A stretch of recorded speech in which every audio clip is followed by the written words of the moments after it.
This is a presentation on the writing process, and I subtitle it "So You Want to Write an Essay," because it will give you some pointers to follow if you have an idea or a basic topic and you want to develop it into a final draft. And if you follow this process, that's exactly what you'll have. The writing process itself, uh, many people will give you different definitions of what's all included in the writing process, what components. These are the ones that I think are the most important. These are the ones that will help you as you develop and take you from stage to stage from a basic idea into a full-blown essay.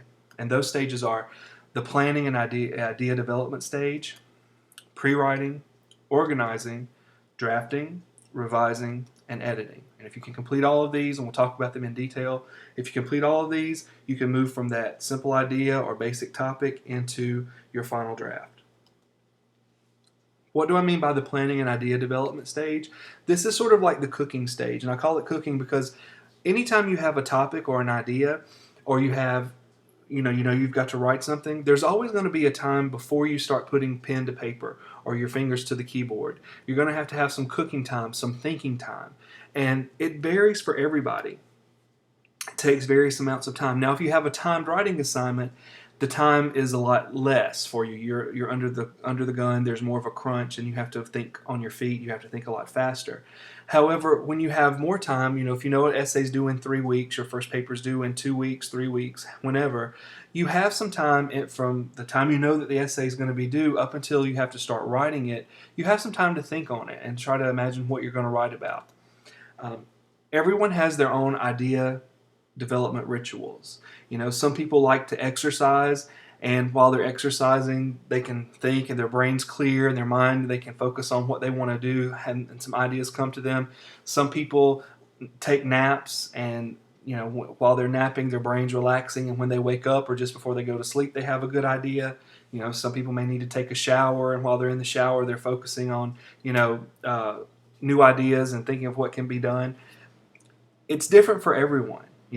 People have different ways of doing that. Some people need to go to a museum and look at art. Whatever you need to do, take the time to do that. Take the time to exercise a little bit or get the endorphins running. And just allow your mind to think. Just try to develop, what do I want to talk about? What are the things I want to discuss? How can I make a unique approach to this topic? Anything that works for you should be good and develop well the ideas that you have. The problem with this, or the only warning for this, is just know your limits and know your deadlines. You can't spend all of your time planning and developing ideas. You need to set aside a specific amount of time, and it needs to be small in proportion to everything else that you're doing. You don't want to spend, if your paper's due in 3 weeks, you don't want to spend, 2 weeks and 6 days planning an idea development and then the rest of the time following the other stages. That's not going to work for you. But give yourself enough time to develop the ideas or have that cooking stage of what you want to do. Once you've sort of got an idea of the direction you want to take, you can pre-write. Or if you found that you haven't really been able to develop any ideas, pre-writing can help you get there as well. Now, there are a lot of different ways to do pre-writing, but it should always be a simple and carefree way to get your ideas on paper. Pre-writing is not something that you're going to turn in for a grade. So you need to write freely, and you need not worry about grammar errors or relevance to the topic, because sometimes when we pre-write, it has nothing to do with the topic at hand, has nothing to do with the assignment we've been given. Sometimes we need to just sort of flush things out of our brain, things that get clogged up in there. You need to just move them out, and the best way to do that is just putting pen to paper and just writing down your ideas, writing down your thoughts, even if they don't seem to relate, because sometimes we just need to move those ideas out of our head to get new ideas in, and sometimes we just need to write things down that we don't think are relevant, and we find some relevance as we begin writing the formal essay, doing the drafting. But pre-writing is designed to jumpstart your brain, and it will generate some ideas. If you're unsure about pre-writing, we're going to talk a little bit more about some examples of pre-writing, but if you want some more ideas about pre-writing or the writing process in general, I would suggest looking at Peter Elbow's book called Writing with Power. It's a very small, simple book, and you can turn right to the page that you're looking for. He has it broken down into all the stages of writing, of the writing process, and he gives some really good ideas, tips, hints that you can follow to get your brain working in the right direction for a good paper. There are a bunch of types of pre-writing. I'm going to talk about just a few of them, and different people use different ones. Some people use exclusively one type of pre-write because that's the thing that helps them. Other people, may use various types depending on the situation that they're in. Free writing is one of the most common types of pre-writing, and that's a timed writing assignment where, and I prefer it to be a handwritten assignment as opposed to typing on the screen or typing on a keyboard. It's where you put a pen down or put a pencil down to the paper and you say, I'm going to write for 5 minutes without stopping, and whatever comes out of my mind, whatever comes off my pen, that's what's going to be there. There's no control to it. There's no, you're not trying to force a topic. It's just whatever's in your brain. You may start writing out something about the topic at hand, but when your brain goes blank, you don't stop writing. You just start. If you just write nothing else, you write nothing, nothing, nothing, nothing, nothing, until the next idea pops into your head. But no matter what you do, you don't stop writing for the time limit that you set for yourself. And I would say normally set yourself anywhere from 3 to 10 minutes, depending on the time that you have and what you need to do, because a lot of times you'll run into some really good ideas. This is a good pre-write format to begin with if you don't have a solid idea or a solid plan. Excuse me. And sometimes if you do have a plan, this can help unleash some of the ideas that are locked up in your brain that can't free themselves regularly. You'll be surprised what you'll discover from doing a pre-write or doing this free writing exercise. If nothing's coming to your brain, like I said, you write nothing. If you're worried or you have your grocery list on your mind, write out your grocery list, but just don't take your pen off the paper. You just keep writing no matter what. And then if a new idea drops in, just break off of the idea you're talking about and go into the next one. You'll be amazed what you find out from that. Listing is another good exercise for pre-writing, and sometimes people just need to jot down on a piece of paper, okay, I know I want to talk about this, I want to talk about this, I want to cover that, I want to cover this. That's a basic list. It doesn't have to be formal. Pre-writing is for you. It's not something that's going to be looked at and graded other than, you may have professors who say, I just want to see that you have pre-written. I want to see some pre-writing. But for the most part, the pre-writing is for you. So it's whatever ritual or whatever need you have to get some ideas down to help you generate good ideas for your paper. Sometimes you just need to jot down ideas. Listing might be too ordered for you or organized. At times I have a scratch sheet of paper, a pile of scratch sheets of paper on my desk. I'll just pick one up and just start jotting down different ideas in no particular order, but just jotting things down because these are things I want to discuss. Another format is called clustering.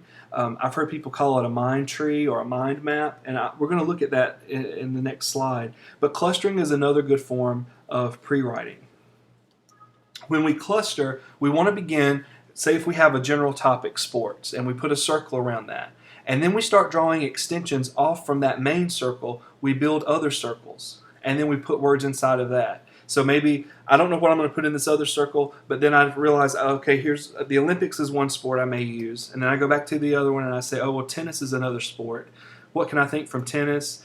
And if you don't know anything, just keep drawing circles and extensions until you think of words to go in there. Serena Williams plays tennis. Wimbledon is a tennis event, so that may be useful. Then draw another main circle from sports and think about, okay, baseball. I may go back to Olympics and think, okay, Michael Phelps, he was an Olympian.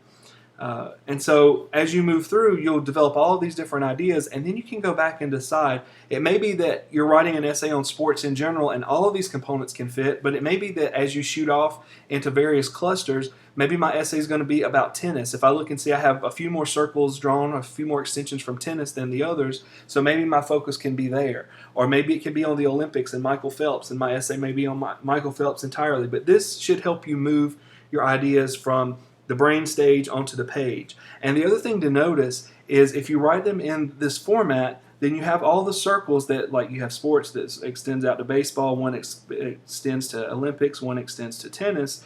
And so it's almost like you're building sort of an organizational pattern as you go, because everything you extend off from the circle has some relationship to the circle that it's connected to.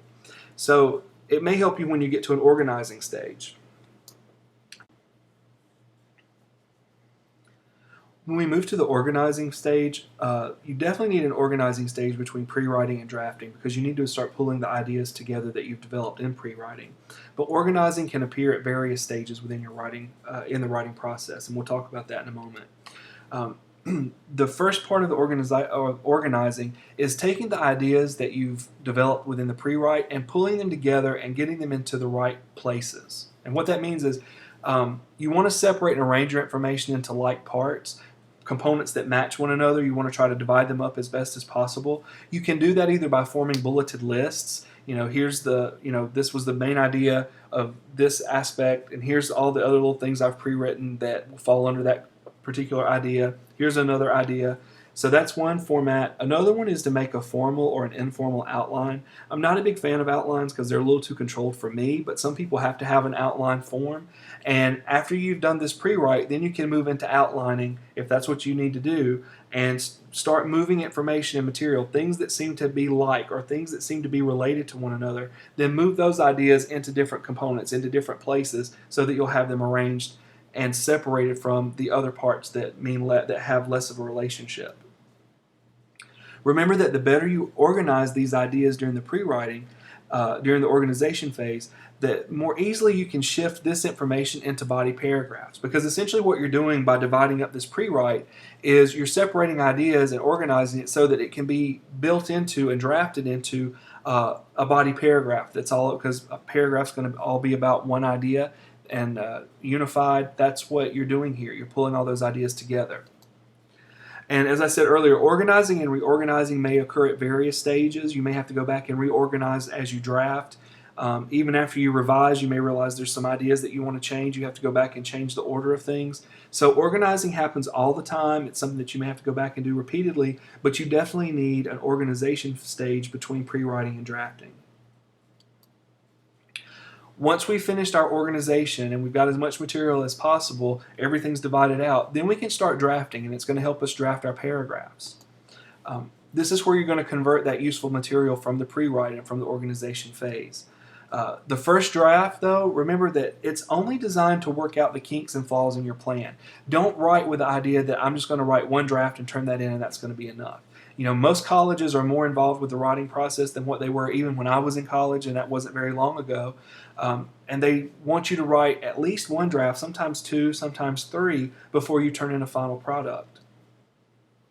At this stage of the game, if you don't have a thesis statement, don't panic, because sometimes we don't have a thesis. Sometimes we just have a general idea, and that's all right during our drafting phase. That's where, during the writing process, is when we may develop the thesis that we want to use.